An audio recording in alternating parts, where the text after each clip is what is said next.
کیا ہوا بھائی؟ تیرا بڑا بھائی اتنا اداس کیوں کھڑا ہے؟ کچھ نہیں یار، بھائی کو شادی میں BMW ملی ہے۔ ارے واہ، اس پر تو اسے خوش ہونا چاہیے۔ ارے کیا خاک خوش ہو بھائی، BMW مطلب بہت موٹی بھائی۔ لڑکا لڑکی سے، میں تمہیں بہت پیار کرتا ہوں، I love you۔ لڑکی تھوڑا سوچنے کے بعد بولی، چلو اب جاؤ، اپنے دوستوں کو پارٹی دے دو۔ ایک سروے سے پتا چلا ہے کہ آنے والے وقت میں ماں اپنے بچوں سے کہے گی، مجھے پالنے کے لیے میں 10 گھنٹے آف لائن رہی ہوں۔ ملیریا مچھر اپنے مچھر بیٹے سے، بیٹا ڈینگی کا کورس کر لے، آج کل بڑا سکوپ ہے۔ ایک شیخ اپنی پرانی موٹر سائیکل پر 10 کے نوٹ سجا کر گھوم رہا تھا۔ یار شیخ جی یہ کیا؟ شیخ، مجھے مکینک نے کہا تھا اس پر پیسے لگاؤ ٹھیک ہو جائے گی۔ شنگیو میرا چینی دوست ہے، کچھ عرصہ قبل کراچی کی صدر مارکیٹ میں اس سے ملاقات ہو گئی۔ میں نے ٹوٹی پھوٹی انگریزی میں اس سے کہا، یار شنگیو، لوگ ہمیشہ کہتے ہیں کہ سب چینیوں کی شکلیں ایک جیسی ہوتی ہیں، پہچانے ہی نہیں جاتے۔ یہ سب سن کر تم کو غصہ تو آتا ہوگا۔ وہ بولا، اس کا صحیح جواب تو شنگیو ہی دے سکتا ہے جو سامنے کاؤنٹر پر پیسے دے رہا ہے، میں تو اس کی بیوی ہوں۔ ساس، شادی سے پہلے اپنے میکے سے کھانا بنانا سیکھ کے نہیں آ سکتی تھی؟ ماڈرن بہو، او پلیز ماما، وہ میرا میکا ہے، کوئی ہوٹل مینجمنٹ کا اسکول نہیں۔ میں ایک جگہ پرائیویٹ ملازمت کے لیے انٹرویو دینے گیا تو انہوں نے ایک حلف نامہ میرے ہاتھ میں تھما دیا اور کہا کہ اگر آپ کو یہ شرائط و ضوابط منظور ہیں تو ہم آپ کا انٹرویو کر لیں گے، پہلے یہ پڑھ لیجئے۔ میں نے پہلی شرط پڑھی، لکھا تھا، میں اپنی زندگی کو مکمل طور پر انجوائے کر چکا ہوں۔ نمبر 2، چھٹی والے دن بھی مجھے کسی کام کا کرنا اچھا نہیں لگتا۔ نمبر 3، مجھے عید، شادی، فوتگی، پکنک وغیرہ پر جانے کا کوئی شوق نہیں۔ نمبر 4، میرا کوئی گھر، فیملی، رشتہ دار یا دوست نہیں۔ نمبر 5، میں اپنے سر پر بال نہیں دیکھنا چاہتا۔ نمبر 6، میں اپنے آپ سے انتقام لینا چاہتا ہوں۔ نمبر 7، مجھے ٹینشن سے بہت پیار، اور نیچے لکھا تھا دستخط کر دیجیے۔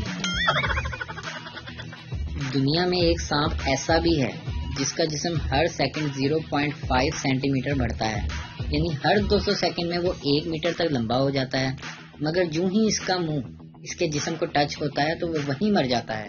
یہ دنیا کا واحد سانپ ہے جو خود کے ہی زہر سے مر جاتا ہے۔ سوچو، اگر ایسا نہ ہوتا تو نہ جانے وہ کتنا بڑا ہو جاتا اور کیا کیا نقصان کرتا۔ یاد رہے کہ یہ سانپ صرف نوکیا کے موبائل گیم میں پایا جاتا ہے۔ غور سے پڑھنے کا شکریہ۔ مونگ پھلی میں دانا نہیں، گجروں نے کبھی نہانا نہیں۔ چلے ہی جائیں گے تیری محفل سے، بس یہ تھوڑے سے چاول تو کھانے دو۔ جب گھر والے پوچھتے ہیں کوئی پسند ہے تو اندر سے آواز آتی ہے کہ کس کس کا نام لو۔ شادی کے پہلے دن شوہر نے بیوی کا فون نمبر سیو کیا اور لکھا مائی لو۔ 2 ماہ بعد سویٹ وائف، سال بعد سیو کیا ہوم، 2 سال بعد سیو کیا ہٹلر، اور 4 سال بعد رانگ نمبر۔ ایک سہیلی دوسری سے، مجھے بچپن میں طوطے پالنے کا شوق تھا، میرے ابا جی نے مجھے طوطا دے دیا۔ دوسری سہیلی، مجھے بچپن میں بندر پالنے کا بڑا شوق تھا۔ پہلے سہیلی، واہ، کیا تمہارے ابا نے تمہیں بندر لے کر دیا؟ دوسری سہیلی، نہیں، انہوں نے میری شادی کر دی۔ زیادہ فون استعمال کرنے سے انسان بگڑ جاتا ہے، اس لیے میں ایک ہی فون سارا دن استعمال کرتا ہوں۔ کسی بوڑھے آدمی سے پوچھا گیا کہ بیوی کے ساتھ اتنی لمبی زندگی بغیر جھگڑے کیسے گزری؟ جواب آیا، شادی کے پہلے دن ہم اس ایک چیز پر متفق ہو گئے کہ میں غصہ کروں تو تم چپ چاپ کچن میں چلی جایا کرو اور اس وقت واپس آ جایا کرو جب تک میرا غصہ ٹھنڈا نہ ہو جائے، اور جب بیوی کو غصہ آئے گا تو میں چپ چاپ گھر سے باغیچے میں چلا جایا کروں گا یہاں تک کہ اس کا غصہ ٹھنڈا ہو جائے، اور اسی طرح زندگی گزر رہی ہے آرام سے۔ میں 50 سال سے باغیچے میں ہی ہوں۔ لڑکا لڑکی سے، اپنا ایڈریس بتانا، مجھے تمہارے گھر آنا ہے۔ لڑکی، جس گھر کی چھت پر تم دیکھو گے کوا بول رہا ہے بس اسی گھر تم آ جانا۔ لڑکا، واہ، لیکن کوا تو کسی بھی گھر کی چھت پر بول سکتا ہے۔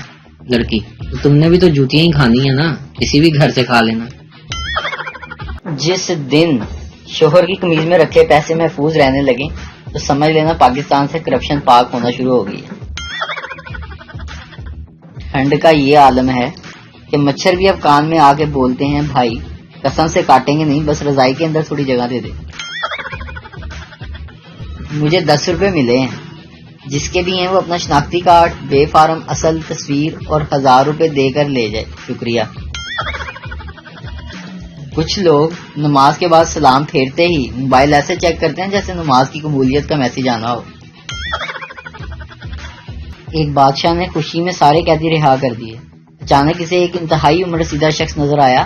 بادشاہ نے اس قیدی کو بلا کر پوچھا کب سے قید ہو؟ بزرگ نے جواب دیا آپ کے ابا کے دور سے۔ یہ سن کر بادشاہ کی آنکھوں میں آنسو آ گئے اور اس نے حکم دیا اسے دوبارہ قید کر دو، ابا جی کی نشانی ہے۔ چاہے الماری میں خود کے اچھے سے اچھے کتنے ہی سویٹر کیوں نہ ہو، پھر بھی بھائی کی جیکٹ پہننے کا اپنا ہی الگ ہی مزہ ہے۔ سوال، بیوی کسے کہتے ہیں؟ جواب، ایک قیدی 10 سال بعد جیل سے بھاگ گیا اور جیسے تیسے چھپتا چھپاتا اپنے گھر پہنچا۔ گھنٹی بجانے پر بیوی نے دروازہ کھولا اور دیکھتے ہی غصے سے بولی ٹی وی پر تو بتا رہے ہیں کہ تم 8 بجے کے بھاگے ہوئے ہو، اتنی دیر کہاں تھے؟ ایک لقمہ 7 سیکنڈ میں پیٹ میں جاتا ہے۔ انسانی بال 3 کلو وزن اٹھا سکتے ہیں۔ ہر انسان کی ناک کی لمبائی اس کے ہاتھ کے انگوٹھے کے برابر ہوتی ہے۔ بعد میں ناپنا پلیز، مردوں کی نسبت عورتیں زیادہ پلکیں چپکاتی ہیں۔ ناپ لو جی، ناپ لو اپنی ناک، انفارمیشن کی ایسی کی تیسے پہلے ناک ناپ لو۔ ہر گھر میں کسی ایک کی ڈیوٹی ہوتی ہے ڈسپینسر پر پانی کی بوتل لگانا۔ شوہر کے کنوارے دوست کسی سوتن سے کم نہیں ہوتے۔ کچھ عرصہ پہلے میں ایک تندور پہ روٹی لینے گیا۔ میں نے پیسے دیے اور روٹی لگانے والے کو روٹی لگانے کو کہا۔ اسی دوران ایک اور بندہ بھی آ گیا میرے پیچھے۔ اس کو شاید جلدی تھی یا بہت سے لوگوں کی طرح روب جھاڑنا چاہتا تھا۔ تندور والے سے اس نے 2-3 بار جلدی روٹی لگانے کا کہا۔ تندور والے نے سنی انسنی کر دی۔ وہ صاحب جو روب جھاڑ رہے تھے، پھر اس نے مزید غصے سے روٹی لگانے کو کہا، جس کے جواب میں روٹی لگانے والے نے تاریخی جملہ کہا، جس کے بعد میرے سمیت کسی کی اس کو روٹی جلدی لگانے کا مطالبہ کرنے کی جرت نہ ہوئی۔ تندور والے نے کہا صبر کر ماما، یہ تو ایڈا ہی بدماش ہوندا تے گھر ہی روٹی بنوا لیندا۔ جو سالن بچ جائے ناشتے میں اس کے پراٹھے بنا لینا۔